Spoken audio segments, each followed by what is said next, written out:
Hello and welcome दोस्तों, Kota career point के online classes में आपका स्वागत है। दिस इज देवेंद्र सिंह राठौर और आज हम बात करेंगे RBSC board class 10 Hindi medium mathematics के चैप्टर नंबर 15 के बारे में, जो कि है वर्त की परिधि एवं क्षेत्रफल। थोड़ा सा इसका बेसिक्स पढ़ लेते हैं, उसके बाद हम चैप्टर को कंटिन्यू करेंगे।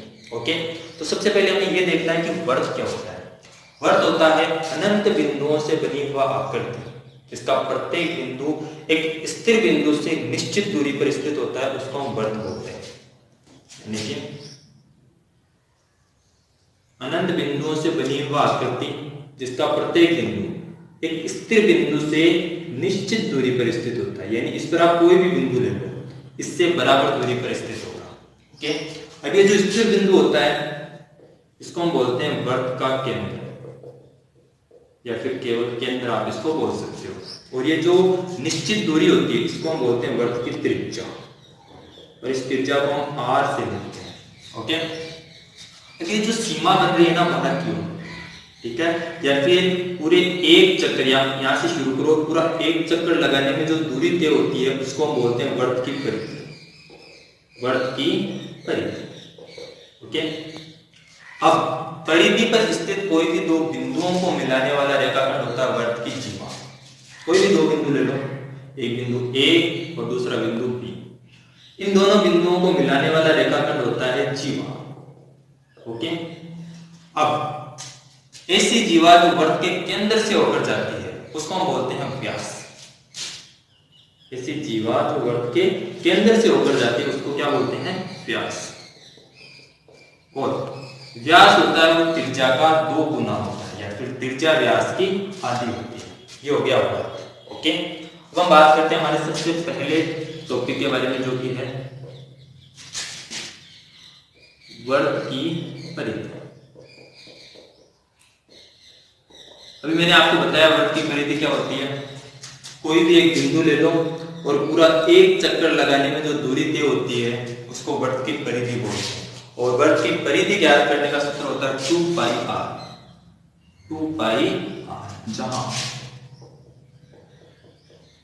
पाई का मान होता है 22/7 या 3.14। जब आपको क्वेश्चन में बोला जाए तब आप 3.14 का प्रयोग करोगे, नहीं तो आप 22/7 का प्रयोग करोगे। ओके, उसके बाद आर अभी मैंने आपको बताया होती है वर्त की त्रिज्या। वर्त की त्रिज्या, ठीक है। इस फॉर्मूले से आप वर्त की परिधि ज्ञात कर सकते हो, यानी कि अगर आपके पास वर्त की त्रिज्या है तो उससे आप वर्त की परिधि ज्ञात कर सकते हो। उसके बाद सेकंड टॉपिक आता है हमारा वर्त का क्षेत्रफल। अब समतल पे वर्त जो स्थान घेरता है उसको वर्त का क्षेत्रफल बोलते हैं। समतल पे एक वर्त जो भी स्थान घेरता है ना उसको हम वर्त का क्षेत्रफल बोलते हैं। और वर्त का क्षेत्रफल ज्ञात करने का सूत्र होता है pi r square. Okay, pi r square वर्ग इकाई। वर्ग इकाई यानी स्क्वायर, यानी अगर सेंटीमीटर है तो हम सेंटीमीटर स्क्वायर लेंगे, मीटर है तो मीटर स्क्वायर लेंगे। ओके, आपको पता है यहाँ पे आर का मतलब होता है वर्ग की त्रिज्या और पाई का मतलब होता है 22/7 या 3.14। ओके, उसके बाद थर्ड आता है हमारा 2 संकेंद्रीय वर्तों द्वारा परिबद्ध क्षेत्र का क्षेत्रफल। सबसे पहले हम ये देखते हैं कि 2 संकेंद्रीय वर्त क्या होते हैं। ऐसे 2 वर्त जिनका केंद्र एक ही हो उन्हें 2 संकेंद्रीय वर्त बोला जाता है, जिनका केंद्र बिंदु एक ही हो। जैसे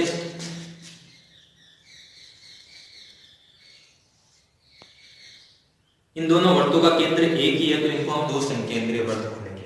अब इनके द्वारा परिबद्ध क्षेत्र कौन सा होगा? ये वाला जो क्षेत्र आपको दिख रहा है ना, ये वाला क्षेत्र होगा परिबद्ध क्षेत्र।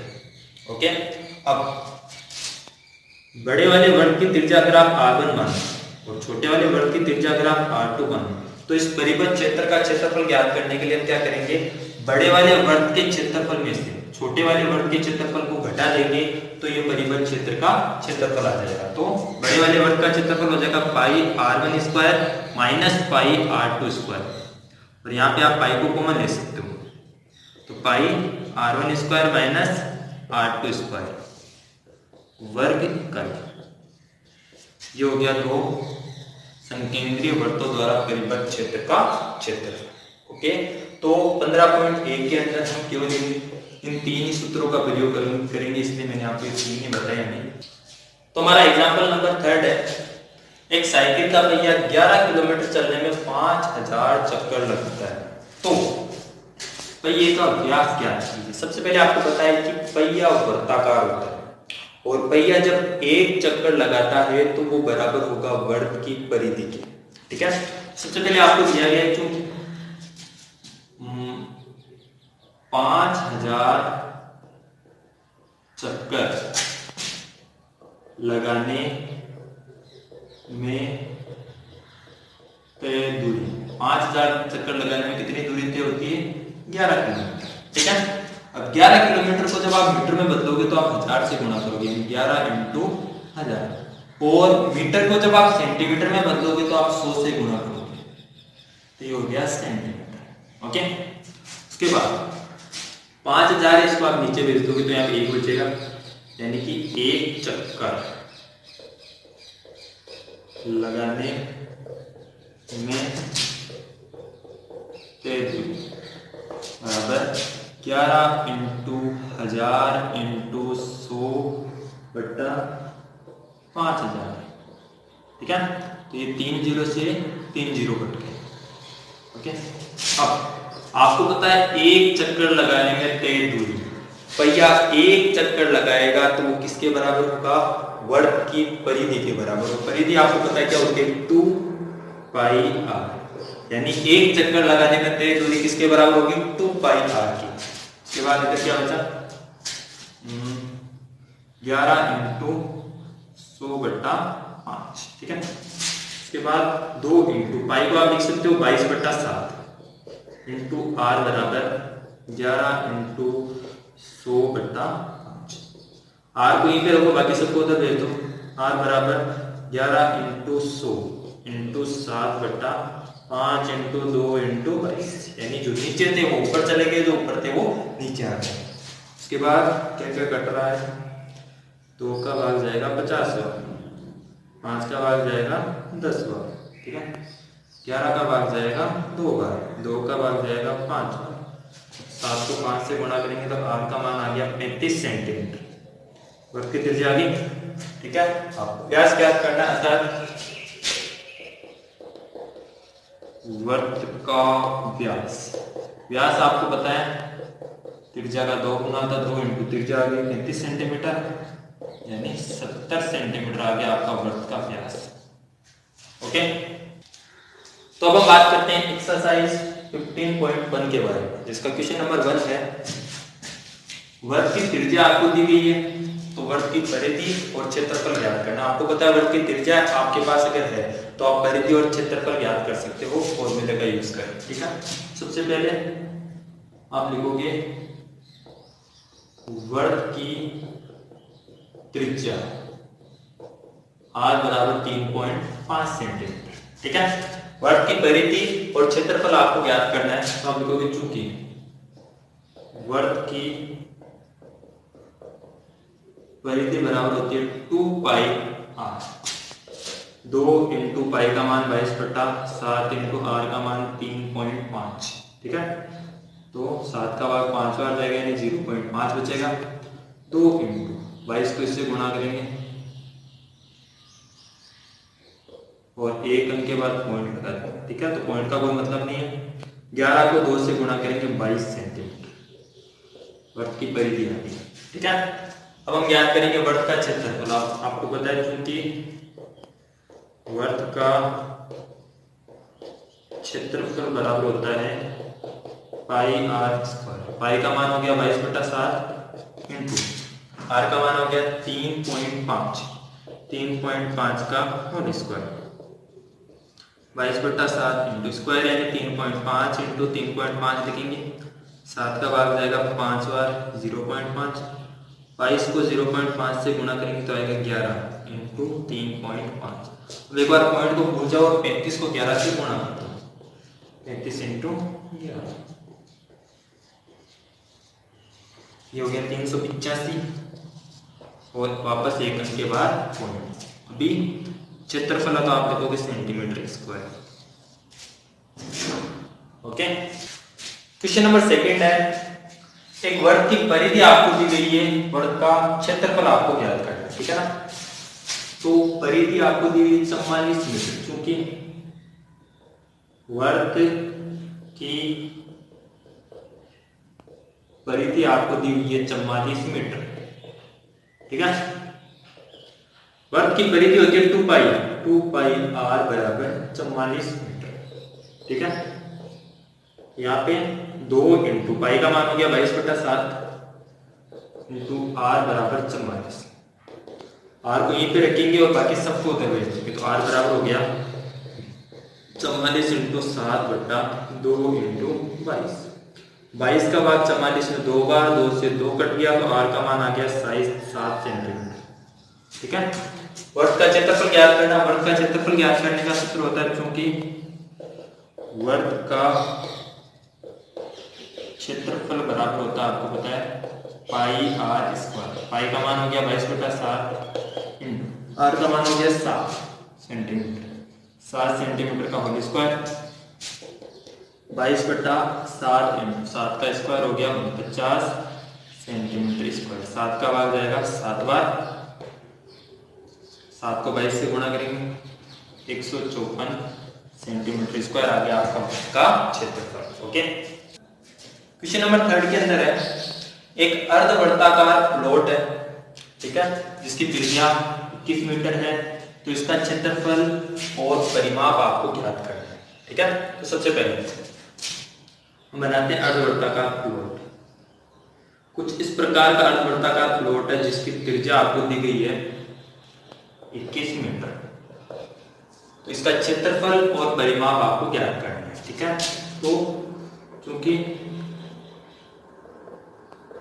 अर्धवर्ताकार प्लॉट की त्रिज्या r बराबर है 21 मीटर, तो अर्धवर्ताकार प्लॉट का क्षेत्रफल, देखो पूरे वर्ग का क्षेत्रफल होता है पाई r स्क्वायर। क्या होता है? पाई r स्क्वायर। अब इसमें 2 का भाग लगाते हैं, यानी इसका आधा, यानी पूरे वर्ग के क्षेत्रफल का आधा क्षेत्रफल हो जाएगा अर्धवर्ताकार प्लॉट का क्षेत्रफल। ओके, तो यहाँ पे आप इसको 1/2 लिख सकते हो, इंटू पाई का मान हो गया 22/7 इंटू r का मान है 21 मीटर, 21 मीटर का होल स्क्वायर। 1/2, 2 का मान जा रहा है यहाँ पे 11, तो ये हो गया 11/7 इंटू 21 इंटू 21, इसको आप मीटर स्क्वायर लिख सकते हो। 7 का भाग जाएगा 3 बार, ठीक है। तो 11 इंटू 21 को 3 से गुणा करेंगे 63, ठीक है। 11 को 63 से गुणा कर देते हैं, 63 इंटू 11 हो गया 693 मीटर स्क्वायर। अर्धवर्ताकार प्लॉट का क्षेत्रफल आ गया। ओके, अब हम ज्ञात करते हैं परिमाप। अब देखो, परिमाप का मतलब होता है पूरा चक्कर लगाना, यानी आप यहां से शुरू करोगे, यहां से लेकर वापस यहां तक आने में जो दूरी तय होगी उसको हम परिमाप करेंगे। ओके, तो यहां से लेकर यहां तक तो परिधि का आधा हो गया और ये हो जाएगा त्रिज्या का 2 गुना, ठीक है। तो अर्धवर्ताकार प्लॉट का परिमाप, अर्धवर्ताकार प्लॉट का परिमाप क्या हो जाएगा, परिधि का आधा, परिधि होती है 2 पाई आर, इसका आधा बट्टे प्लस, इसमें आपको जोड़नी पड़ेगी त्रिज्या, क्योंकि ये वाला भाग भी परिमाप के अंदर ही है। त्रिज्या का तो होना है 2 इंटू आर, 2 से 2 कट गया, पाई का मान होता है 22/7 इंटू आर का मान है 21 प्लस 2 इंटू आर का मान है 21, 7 का भाग जाएगा 3 बार, 66 प्लस 2 को 21 से गुणा करेंगे 42, तो ये हो जाएगा 68, 108 मीटर। ओके, तो हमारा क्वेश्चन नंबर 4 है, 100 चक्कर में एक स्कूटर का पहिया है, वो 88 मीटर की दूरी तय करता है। इस पहिए की त्रिज्या आपको ज्ञात करनी है। ठीक है, अभी मैंने आपको बताया जो पहिया होता है वो एक चक्कर में परिधि के बराबर दूरी तय करता है, और परिधि होती है 2 पाई आर। तो सबसे पहले हम लिखेंगे, चूंकि 100 चक्कर में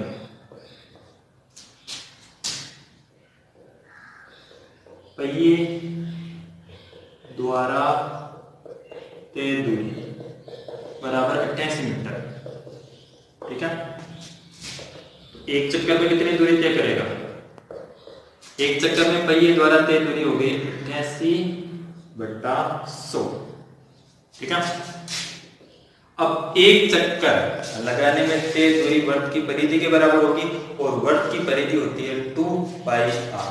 तो इसी जगह आप लिख सकते हो 2 पाई आर बराबर 88/100, 2 इंटू पाई का मान हो गया 22/7 इंटू आर बराबर 88/100, तो आर बराबर हो गया 88/100 इंटू, अब ये भाग में है तो गुणा में चला जाएगा, और ये गुणा में है तो भाग में, यानी 2 इंटू 22, 2 का भाग जाएगा 44 बार, 22 का भाग जाएगा 2 बार। ठीक है, अब आर बराबर 2 को 7 से गुणा 14/100, और 100 का इसमें भाग लगाओगे तो हो गया 0.14 मीटर। ठीक है, ये होगी वर्त की त्रिज्या, और ये आपको ज्ञात कर देते हैं।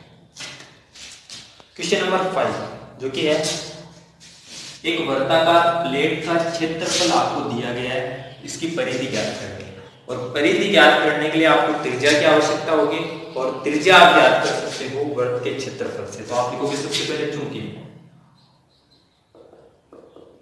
वर्ताकार प्लेट का क्षेत्रफल, वर्ताकार प्लेट का क्षेत्रफल आपको दिया हुआ 154 वर्ग सेमी यानी सेंटीमीटर स्क्वायर। ठीक है, और वर्ताकार प्लेट का क्षेत्रफल होता है पाई आर स्क्वायर बराबर 154, पाई की जगह 22/7 लिख सकते हो, इंटू आर स्क्वायर बराबर 154, आर स्क्वायर बराबर हो गया 154 इंटू 7/22। ठीक है, इसमें 2 का भाग 11 बार, 2 का भाग 77 बार, फिर 11 का भाग इसमें 7 बार, ये हो गया आर स्क्वायर बराबर 49, स्क्वायर हटाएंगे तो लगेगा √49, और 49 का वर्गमूल होता है 7 सेंटीमीटर। ठीक है, तो वर्त की त्रिज्या आ गई, तो वर्त की परिधि आप ज्ञात कर सकते हो। वर्त की परिधि होती है 2 पाई आर, 2 इंटू 22/7, आर का मान है 7 सेंटीमीटर, 7 से 7 कट गया, तो हो गया 44 सेंटीमीटर होगी वर्त की परिधि। एक चक्कर में तय दूरी है 44 सेंटीमीटर। ओके, तो हमारा क्वेश्चन नंबर 6 है, एक वर्त की परिधि एक वर्ग के परिमाप के बराबर है। यदि वर्ग का क्षेत्रफल 484 वर्ग मीटर हो तो वर्ग का क्षेत्रफल ज्ञात कीजिए। ठीक है, सबसे पहले आपको दिया हुआ एक वर्ग की परिधि, वर्ग के परिमाप के वर्ग करेंगे। वर्ग की परिधि हो गई है, ठीक है, एक वर्ग है,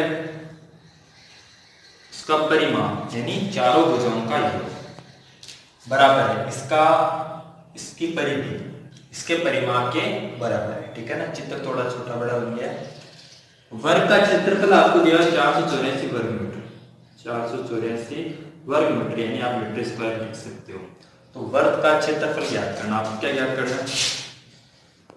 वर्ग का क्षेत्रफल आपको ज्ञात करना है, ठीक है ना। तो सबसे पहले चूंकि अब वर्ग की भुजा x मीटर माना वर्ग की भुजा बराबर x मीटर, ठीक है। चूंकि वर्ग का क्षेत्रफल आपको क्या दिया है? वर्ग का क्षेत्रफल आपको दिया हुआ 484 मीटर स्क्वायर। वर्ग के क्षेत्रफल की जगह आप लिख सकते हो भुजा स्क्वायर, और भुजा आपके पास x, तो x स्क्वायर आप लिख सकते हो। x स्क्वायर बराबर 484 मीटर स्क्वायर, और स्क्वायर हटाओगे तो लगेगा अंडर रूट 484 मीटर स्क्वायर, और 484 होता है 22, यानी 22 मीटर आ गई आपके पास वर्ग की भुजा। वर्ग की भुजा आ गई 22 मीटर। प्रश्न में आपको दिया हुआ है, अब लिखोगे प्रश्नानुसार। प्रश्न में आपको दिया हुआ है वर्ग की परिधि वर्ग के परिमाप के बराबर, क्योंकि वर्ग की परिधि बराबर वर्ग का परिमाप, ठीक है। वर्ग की परिधि होती है 2 पाई r, और वर्ग का परिमाप होता है 4 इंटू भुजा, ठीक है। 2 इंटू पाई का मान हो गया 22/7 इंटू r बराबर 4 इंटू भुजा का मान क्या है 22 मीटर, जो भी हमने ज्ञात किया। तो आप केवल 22 लिख लो एक बार, r को यहीं पे रखोगे, बाकी सबको उधर भेज दो। 4 इंटू 22 इंटू 7/2 इंटू 22, 22 से 22 कट गया, 2 का भाग 2 बार, r का मान हो गया 14 मीटर, ठीक है। अभी आपको ज्ञात करना है वर्ग का क्षेत्रफल। वर्ग का क्षेत्रफल ज्ञात करने का सूत्र होता है, चूंकि वर्ग का क्षेत्रफल बराबर होता है पाई आर स्क्वायर। पाई का मान 22/7 इंटू आर का मान है 14 का होल स्क्वायर, 22/7 इंटू 14 इंटू 14, 7 का भाग 2 बार, 2 को इससे गुणा करेंगे 44 इंटू 14 को गुणा कर लेते हैं 616 मीटर स्क्वायर। यह आ गया वर्ग का क्षेत्रफल, ओके। तो क्वेश्चन नंबर 7 है, एक वर्ताकार खेत पर 24 रुपए प्रति वर्ग मीटर की दर से बाड़ लगाने का व्यय 5280 रुपए। इस खेत की 0.50 रुपए प्रति वर्ग मीटर की दर से जुताई कराई जानी है। तो खेत की जुताई कराने का व्यय आपको ज्ञात करना है, ठीक है। अब देखो खेत पे जो जुताई होने वाली है वो खेत के क्षेत्रफल पे होने वाली है। अब खेत जब वर्ताकार, ठीक है ना, तो आपको व्यय ज्ञात करने के लिए पहले खेत का क्षेत्रफल ज्ञात करना पड़ेगा, ठीक है। क्षेत्रफल ज्ञात करना है और उसको प्रति वर्ग मीटर यानी कि 0.50 से गुणा करने पर हमें खेत की जुताई कराने का कुल व्यय ज्ञात हो जाएगा।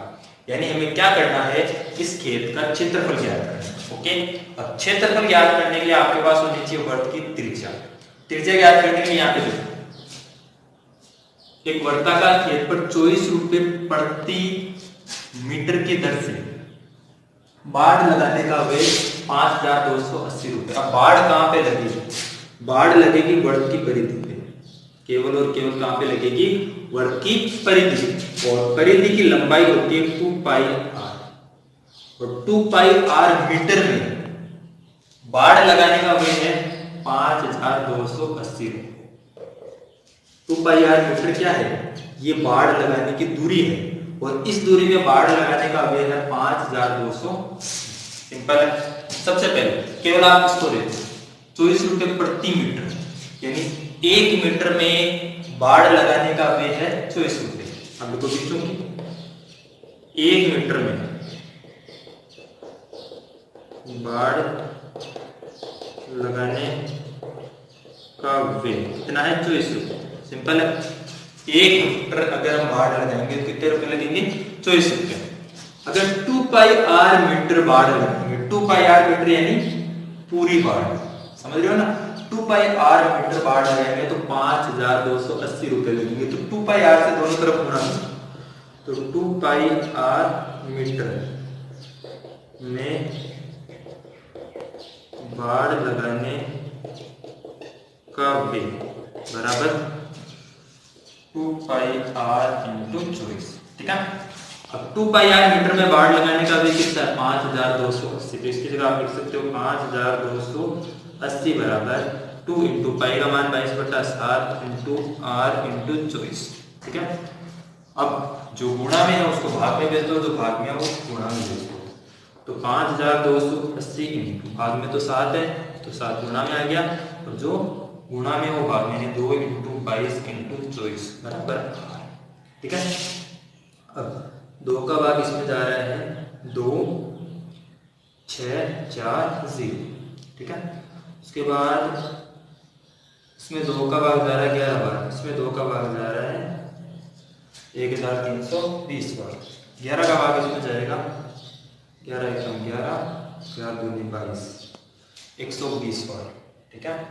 और इसमें 2 का भाग जाएगा 60 बार, इसमें 2 का भाग जाएगा 12 बार, ठीक है। 12 का भाग जाएगा इसमें 5 बार, ठीक है। तो इधर क्या बचेगा 5 और 7, यानी 5 इंटू 7 बराबर 8, या फिर आर बराबर 35 मीटर। तो इसकी त्रिज्या कितनी होगी 35 मीटर, अतः वर्ताकार खेत का क्षेत्र, वर्ताकार खेत का क्षेत्रफल, वर्ताकार खेत का क्षेत्रफल क्या हो जाएगा पाई आर स्क्वायर, पाई का मान 22/7 इंटू आर का मान 35, यानी 35 इंटू 35 मीटर स्क्वायर। 7 का भाग जाएगा 5, ठीक है। 5 को इससे गुणा करेंगे 1100 इंटू 35, इसको गुणा कर लेते हैं 11 से 35 इंटू 35 385 3850 मीटर स्क्वायर, ये आ गया आपके खेत का क्षेत्र, ठीक है। अब प्रति वर्ग मीटर की दर है 0.50 रुपए प्रति वर्ग, यानी 1 वर्ग मीटर, 1 वर्ग मीटर में वे, यानी जुताई कराने का वे कितना 0.50, 1 वर्ग मीटर में। आपको कितने में ज्ञात करना है 3850 वर्ग मीटर में, ठीक है। तो 3850 को दोनों तरफ गुणा कर दो, तो 3850 वर्ग मीटर में वे बराबर 3850 इंटू 0.50 रुपए।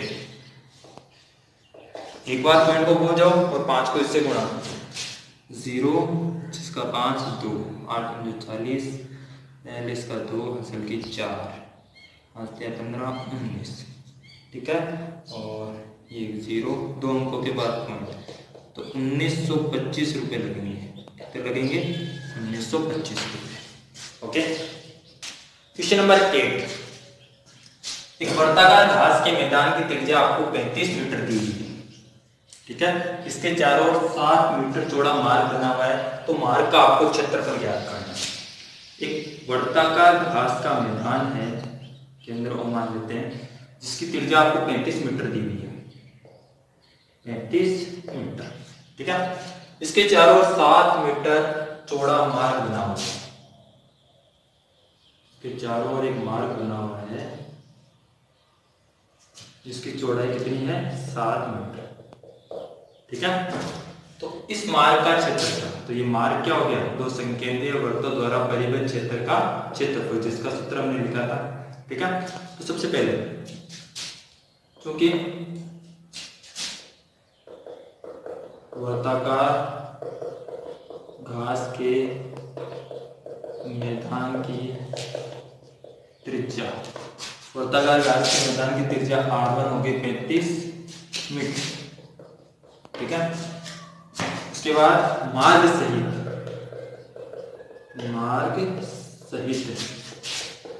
मैदान की त्रिज्या, मार्ग सहित मैदान की त्रिज्या R2 बराबर क्या होगी 35 + 7, 35 + 7 42 मीटर। ओके, तो आपको मार्ग का क्षेत्रफल, अब मार्ग क्या है, दो समकेंद्रीय वृत्तों द्वारा परिबद्ध क्षेत्र का क्षेत्रफल जो कि होता है पाई r1² - r2 होता है। मार्ग का क्षेत्रफल क्या हो जाएगा पाई r1² - r2²। ठीक है, पाई का मान 22/7 है, r1 का मान है 35। ठीक है, तो यहाँ पे इसको आपको R2 लेना पड़ेगा और इसको R1 लेना पड़ेगा। ठीक है, जो बड़े वाले वृत्त की त्रिज्या होती है उसको हम R1 लेते हैं, छोटे वाले की R2। 42 का होल स्क्वायर माइनस 35 का होल स्क्वायर। ठीक है, तो 22/7 इंटू, तो यहाँ पे एक सर्वस हमें क्या लग रही है a² - b², जो कि होते हैं a + b और a - b। तो एक बार तो इसको जोड़ लेते हैं और एक बार इसको घटा लेंगे, तो एक बार घटा लेंगे और एक बार जोड़ लेंगे। तो 22/7 इंटू 42 में से 35 को घटाएंगे, 7 इंटू 42 और 35 कितना हो जाएगा 77 मीटर स्क्वायर। ठीक है, 7 का भाग जाएगा एक बार, 77 को 22 से गुणा कर लो, 77 इंटू 22